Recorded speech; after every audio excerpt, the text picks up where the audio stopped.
To renovate Haworth's headquarters building, we first had to tear down part of the existing structure. What we've done with the materials from this demolition is a clear example of our commitment to sustainability in action and a key factor in the project earning LEED NC Gold certification. Waste from building-related construction and demolition is a major source of environmental concern worldwide. According to a 1996 EPA estimate, tons of this waste is generated annually in the U.S. alone. On average, only 20 to 30% of the waste from construction projects is recovered, with the remainder primarily going into landfills. In our case, over 3,500 yards of deconstruction waste was generated during the Phase 1 renovation of our new headquarters, weighing approximately 9,881 tons. The LEED Green Building System calls for at least 75% of deconstruction waste to be recovered. Haworth far exceeded this benchmark, diverting more than 99% of waste materials from the landfill. Steel is North America's most recycled material, exceeding in volume the combined amount of recycled aluminum, paper, glass, and plastic. Over 321 tons of steel and 12.5 tons of other metals were recycled during Phase 1 of the Haworth project. The reduction in greenhouse gases achieved by recycling this metal is equivalent to taking 140 cars off the road for 1 year.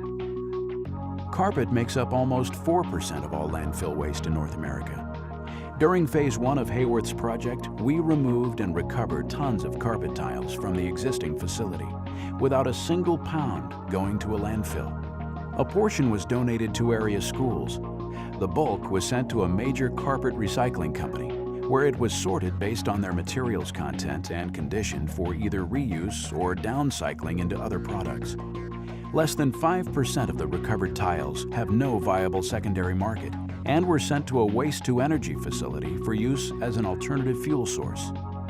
Nothing was considered too large or small to be recovered during the deconstruction. Copper was recycled from the 125-ton copper roof and from cabling within the building. Metal lock sets were removed intact for reuse. 75 gallons of hydraulic fluid from the existing elevators was drained and will be retreated and reused in the new elevators. The material recovery process actually began well before the deconstruction. Architects and representatives of Holland area schools toured our building prior to demolition to identify usable materials for their own new facilities, including carpeting, lighting, and furnishings. Working with our supplier, Haworth developed a creative waste capture and recycling solution as weighty as the concrete blocks used to build our new HQ.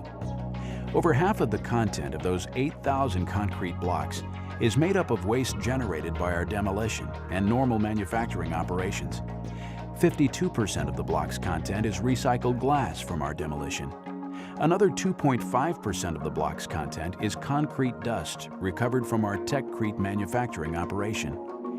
The net effect? Tons of recycled glass and recovered concrete dust were turned into concrete blocks for our new headquarters, instead of going into a landfill. One Haworth Center offers an excellent example of closing the loop and clear evidence of who all gains from this approach: our environment, our community, and our organization.